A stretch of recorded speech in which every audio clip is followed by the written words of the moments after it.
Hello guys welcome back to my channel airport to मासदिया। देखो तुम्हारे दीदी भाई सकाल सकाल साजुगुजु करे मेट्रोते उठे गेছে আজকে ঘুরু ঘুরু করতে যাচ্ছে আমার সোনা বাবাকে নিয়ে। তো সোনা বাবা দেখো সিট পেয়ে গেছে, ওর তোমাদের দাদা ভাই বসে আছে, ওর কোলে সোনা বাবা দাঁড়িয়ে আছে, আর মাসিমণি পাশে সিট পেয়ে গেছে, মাসিমণিও বসে গেছে, আর মেশো বসে গেছে এই পাশে, আর মা আছে সঙ্গে। আমরা দক্ষিণেশ্বরের স্টেশনে নামবো খুব তাড়াতাড়ি। তো দেখো মা অলরেডি নেমে গেছে, আমরা সবাই নেমে গেছি। আমরা এখন ক্রস করছি স্টেশনটা। তো স্টেশনটা ক্রস করেই আমরা দক্ষিণেশ্বরে আজকে পুজো দেবো। তো সেই পথেই যাচ্ছি, যেতে যেতে তোমাদের দেখাচ্ছি। আমি ফার্স্ট দক্ষিণেশ্বর মন্দিরে পুজো দিতে গেছিলাম অনেক ছোটোবেলায়, তো তারপরে অনেকবার গেছি, বাট মেট্রো করে এই ফার্স্ট যাচ্ছি। এর আগে মেট্রো করে যাওয়াটা আমার হয়নি, বাসে করেই প্রত্যেকবার যাই। নতুন স্টেশনটা হওয়ার পরে আমি এই ফার্স্ট যাচ্ছি। তো আমিও দেখছি, সঙ্গে তোমরাও দেখে নাও। মেট্রো স্টেশন থেকে নেমে আমরা মেশো তোমাদের হ্যালো করছে গাইস দেখো, আর সবাই খুব এক্সাইটেড যাচ্ছে। আমার ছোট্ট বেবি ফার্স্ট টাইম যাচ্ছে দক্ষিণেশ্বর। তো চারিপাশে দেখো সুন্দর দোকান, কত স্টল, কত কিছু পাওয়া যাচ্ছে। আর এই দিন যা ভিড় হয়েছিল, সানডে মানে প্রচণ্ড ফান্ডে। তো সেই কারণে সবাই আজকে দেখো ঘুরু ঘুরু করতে বেরিয়েছে আমাদের মতন, সবাই মন্দিরে পুজো দিতে এসছে। সেই কারণে প্রচণ্ড ভিড়, তাড়াতাড়ি করে যাচ্ছি কারণ লাইন দিতে হবে আর মাকে পুজো করতে হবে। সেই কারণে কতটা লাইন এগিয়ে গেছে তা জানি না, কত দূর যেতে হবে এখনো। তো যাচ্ছি পাশের সঙ্গে সঙ্গে তোমরাও চলো, আশেপাশে ভিউজগুলো তোমাদের দেখিয়ে দিই। তো চারিপাশে অনেক স্টল, এখানে অনেক কিছু কিনতে পারবে এখান থেকে। কিন্তু আমরা যেহেতু আগে পুজোটা দেবো, মেন মোটিভ হলো পুজো দেবো, সেই কারণে স্টলগুলো পরে দেখা যাবে বা পরে এসে দেখবো। কিন্তু আজকে মেনলি পুজো দিতেই যাচ্ছি, জানি না কতটা সাকসেস হবো, কারণ আজকে যা ভিড় দেখছি, ভিড় এড়িয়ে যাওয়াটাই খুব মুশকিল হয়েছে। লাইন কবে না করবে, তবুও যাচ্ছি। দেখো আমরা অলরেডি স্টলের কাছাকাছি চলে এসেছি, ডালা নেবো, ডালা নিয়ে মায়ের মন্দিরে যাবো। আমরা বেসিক্যালি যখনই দক্ষিণেশ্বর আসি 24 নম্বর স্টলটাই যাই, ওটা আমাদের চেনাশোনা আছে, ওদের আরও ভালো। আর যাই হোক আমরা প্রত্যেকবার এখানেই আসি, ওদের কাছে এসে আমরা সব কিছু রাখবো, ব্যাগ ফ্যাগ রেখে থেকে তারপরে জুতো তুলে এখান থেকে ডালা নিয়ে আমরা মন্দিরের দিকে যাবো। এখানে রাখলাম, তারপরে সোনা বাবাকে নিয়ে যাচ্ছি। সোনা বাবা একটুখানি রাস্তায় একটু কান্নাকাটি করছিল, একটা ললিপপ দেওয়া হয়েছে বাবুকে। তো ললিপপ খেতে খেতে আমি ভাবছিলাম একটা ফটো তুলবো, বাট আমার সোনা বাবা ফটো তুলতে যাচ্ছে না। যাই হোক এবার মন্দিরের দিকে যাচ্ছি।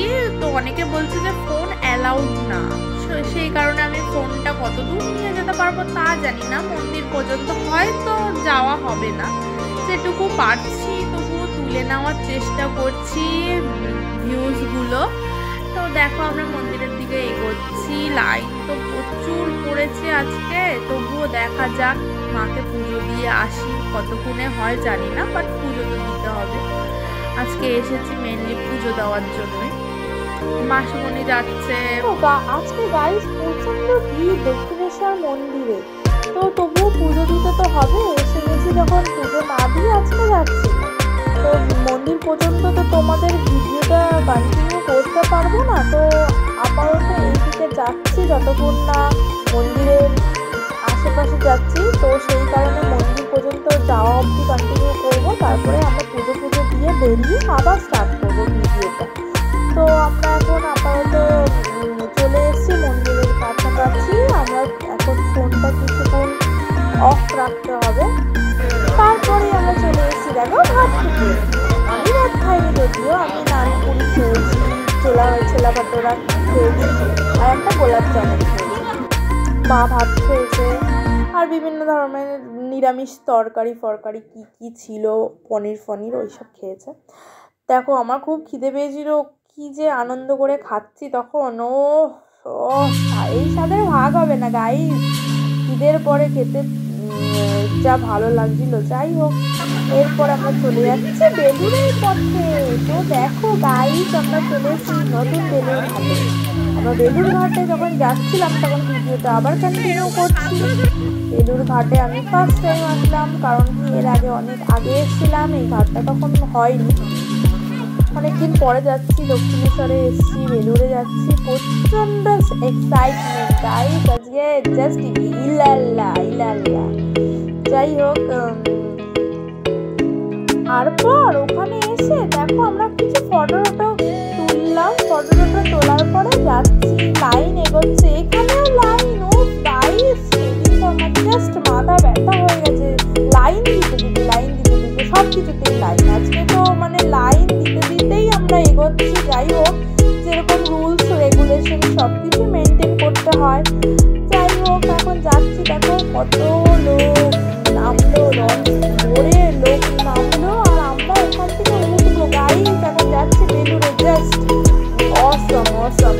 আর সেদিন ছিল একটা রৌদ্র উজ্জ্বল দিন, দেখতেও চারিপাশটা খুব ভালো লাগছিল। ওখানটায় লাইনে দাঁড়িয়েছিলাম, বাট একটু কষ্ট হচ্ছিল না গাইস, সত্যি কথা বলছি। একদম মানে খুব ভালো লাগছিল, চারিপাশের ভিউজটা খুব সুন্দর, তাই তোমাদের সঙ্গেও শেয়ার করলাম। জাস্ট অসম গাইস। যাই হোক, এবার আমরা যাচ্ছি, এই লাইনটা অনেকটা এগিয়েছে, কিন্তু দেখো চারিপাশের ভিউজটা এত ভালো লাগছিল। আমি জানি আমার ভালোবাসার মানুষদেরও ভালো লাগবে এই ভিডিওটা। দেখো চারিপাশটা কত সুন্দর লাগছে, রৌদ্র উজ্জ্বল একটা দিনে এরকম যদি খোলামেলা ফুরফুরে হাওয়া পাওয়া যায়, ও গাইস জমজমাট একটা রবিবার আজকে আমার। যাই হোক, এখন যাই, বেরিয়ে যেতে হবে। লঞ্চের লাইন তো তোমরা দেখছো, এখান থেকে ওই মাথা অব্দি মাঝামাঝি চলে এসেছি, তবুও এখনো বেশ কিছুটা বাকি। চলো আস্তে আস্তে যাই, তোমাদের সঙ্গে শেয়ার করি এই সুন্দর সন্ধ্যার সন্ধ্যা। একটা মানে সুন্দর সন্ধ্যা বলা যায় না, এটা বিকেল, রৌদ্র উজ্জ্বল একটা বিকেলটা খুব ভালো ছিল সেদিন, সারাটা দিনই ভালো গেছে বলতে গেলে। আমরা কিছু ফটোটাও তুলেছি ওখানে দাঁড়িয়ে। এখন আমার মাসিমণি একটু পোজ দিচ্ছে, মেসো একটু পোজ দিচ্ছে, ফটোটা নিচ্ছে, আর আমার বেবি তো একদম চারিদিক দেখছে, করে রয়েছে, পুরো হাওয়া দিচ্ছে, শীতকালে আমেজটা নিচ্ছে। সবাই দেখো লাইনে দাঁড়িয়ে আছে, আমরাও দাঁড়িয়ে আছি। লঞ্চে যাবো, লঞ্চটা দেখো প্রায় এসে গেছে, ওই যে দেখা যাচ্ছে লঞ্চটা আসছে। একটু কুয়াশা রয়েছে, যার জন্য দূরের পিকচারগুলো যত নিতে যাচ্ছে কিরকম একটা কুয়াশার মতন আসছে, বাট তবু নেওয়ার চেষ্টা করছি। সব কিছু তো কালেক্ট করতে হবে। লঞ্চ হাতে চলে এসছে, আমরাও উঠবো লঞ্চে, উঠে যাচ্ছি। আর তোমাদের সঙ্গে একটা কথা শেয়ার করছি, লঞ্চটাও কিন্তু আমি এইবার ফার্স্ট করছি। কেন কি এর আগে আমি যতবার বেরিয়ে গেছি অন্য জায়গায় লঞ্চ চড়েছি, বাট এখানে লঞ্চটা চড়া হয়নি। কেন কি আগে গাইস যতবার গেছি ততবার মা বাবার সঙ্গে নৌকা চড়ে খুব আসতে স্লো মোশন নৌকা চড়ে খুব সুন্দর সন্ধ্যালি সন্ধ্যার মধ্যে আমেজ নিতে গেছি। এইবার একটু নতুন লঞ্চে যাচ্ছি। লঞ্চে উঠে ভালোই লাগলো, প্রচুর লোক, একটা লঞ্চে প্রচুর লোক। আজকে যদি লঞ্চ না থাকতো হয়তো আমাদের যাওয়াই হতো না গাইস। সো আজকে লঞ্চটা ছিল বলে একসাথে এতগুলো মানুষ লঞ্চে উঠে গেল, আর আমরাও উঠে গেলাম অলরেডি। দেখো আমরা সিট পাইনি গাইস, দাঁড়িয়ে যেতে হবে।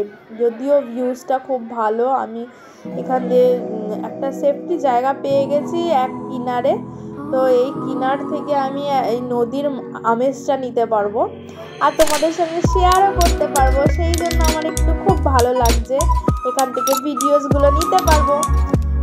যাই দেখো এখনো পর্যন্ত লোক ওঠাই শেষ হলো না, যারা সিট পেয়েছে তারা তো খুব লাকি গাইস, আমরা তো পেলাম না, কি করা যাবে।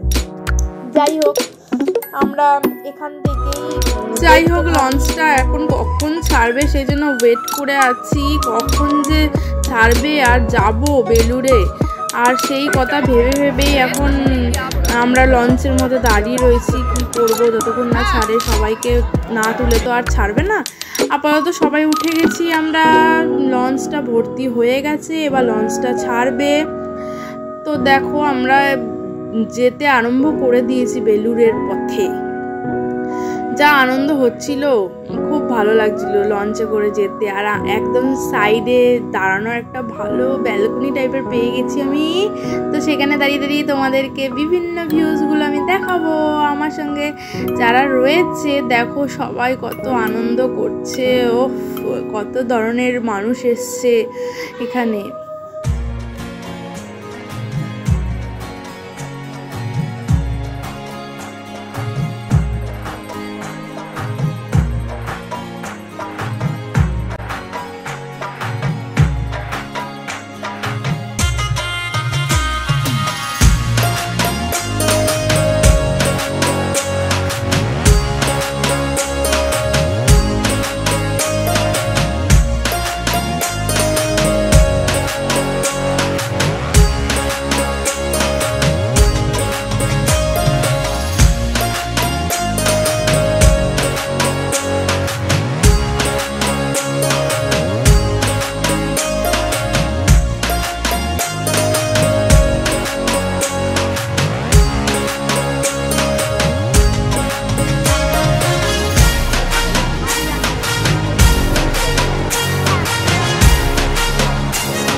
আমরা ঢুকে গেছি বেলুড়ে। দেখো পরিবেশটা দেখেই বুঝতে পারছো এখন থেকেই নিস্তব্ধ পরিবেশ। আর নিস্তব্ধ বা কী করে বলি, অ্যাকচুয়াল বেলুড় মঠটা তো খুবই নিস্তব্ধ, খুব মানে সুন্দর একটা শান্তির জায়গা। বাট আজকে এত ভিড় হয়েছে সেখানে যে মানে এখানে শান্তির থেকে বেশি লোকজনের কোলাহল, আজকে চারিদিকে কোলাহলই শোনা যাচ্ছে। তো সেই কারণে দেখো আজকে শান্তির আশা করলে হবে না, কারণ অনেকেই শান্তির আশা করে এখানে সবাই একসাথে চলে এসেছে। একটু বেশি মানুষ একসাথে হয়ে গেছে তো কোলাহল তো বাড়বেই, তো সেইগুলোকে সঙ্গে নিয়েই চলতে হবে। তো আমরা চলছি, তো বেলুড়ের ভেতরেও ঢুকতে হবে। মা এই জন্যে আগে বললো যে বেলুড়ের মধ্যে আগে ঢুকি তারপরে আমরা বসবো। বাট আমার বেবি তো রেস্ট নিতে চাইছে আর ও একটু টেস্টটাও পেয়েছে, তো আমি ফ্রুটিটা সঙ্গে সঙ্গে বের করে দিয়েছি, ও খেতে আরম্ভ করে দিয়েছে। তো এই জায়গাটাই আমরা বসলাম ফাইনালি। তো বসলাম, এখন মা, মাসিমণি, মেসো সবাই মিলে গেছে বেলুড়ে ভেতরের মন্দিরগুলো দর্শন করতে। বাট আমি একটুখানি এখানে বসে রেস্ট নিচ্ছি আর ওকে ভাবছি নিয়ে যাব, সেই কারণেই ওর সঙ্গে রয়েছি। ওকে দেখো জুতো খুলে এখন মাস্তি করতে আরম্ভ করে দিয়েছে। এর তো চালু ললিপপ পেয়ে গেছে আর জুতো তুলে এখন নাচানাচি আরম্ভ করে দিয়েছে অলরেডি। তো আমরা কি করব, ওখানে বসে বসে ওর এইগুলোই দেখছি। বাবু এখন খুশ মেজাজে আছে, ললিপপ খাচ্ছে আর গান গাচ্ছে। আর আমি নিজের কয়েকটা ফটো কালেক্ট করে নিলাম। বেবি থাকলে তো খুব একটা ফটো কালেক্ট করতে পারি না, তো কয়েকটা নিজের ফটো কালেক্ট করেছি।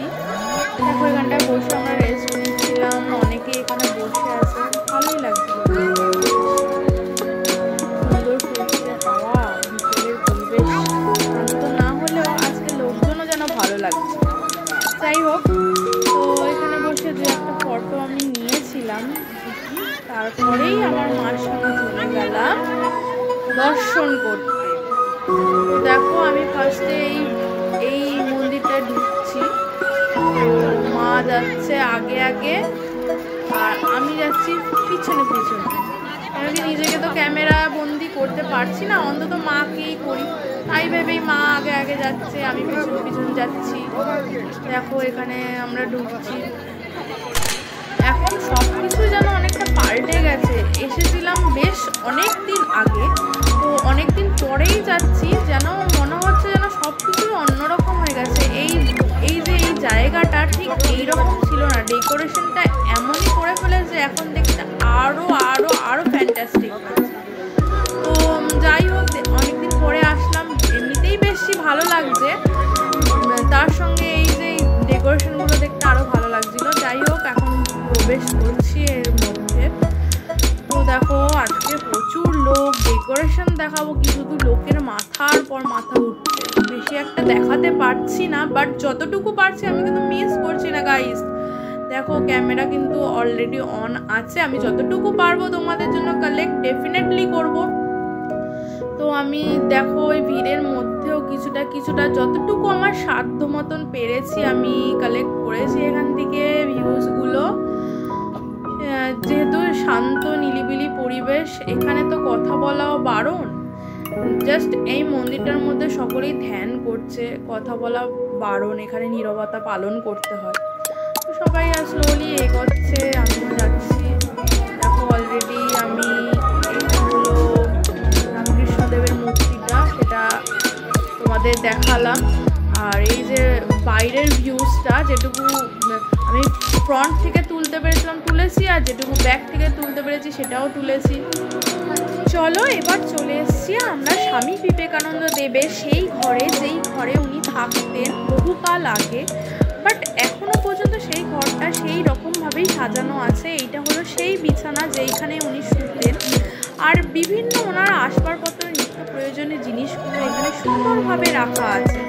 তো আমি যতটুকু পেরেছি জানালাগুলো দিয়ে আমি ভিডিওটাকে কভার করার চেষ্টা করেছি।